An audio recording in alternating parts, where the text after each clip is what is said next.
Welcome to the Sudipta 0.2 YouTube চ্যানেলের পক্ষ থেকে সকলকে জানাই স্বাগতম। তো আজকে আমরা আলোচনা করব অনুচ্ছেদ রচনা।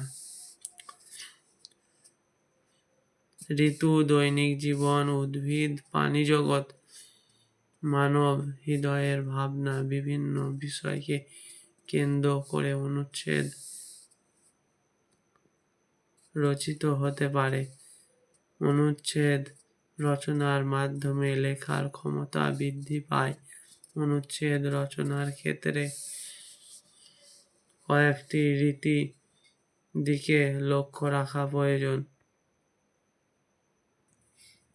1. কয়েকটি বাক্য নিয়ে কোনো বিষয়ের ভাবনাকে বিশ্লেষণ করা হয়। অনুচ্ছেদ একটি অনুচ্ছেদে একটি মাত্র ভাবনা থাকবে। 3. একই বাক্য একাধিকবার লেখা হবে না। 4. অনুচ্ছেদের ভাষা সহজ সরল ও সাবলীল হবে। 5. অনুচ্ছেদের ভাবের ধারাবাহিকতা অনুযায়ী বাক্য ও সাজানো থাকবে। অনুচ্ছেদের বিষয়বস্তু সংক্ষিপ্ত ও সংহত হবে।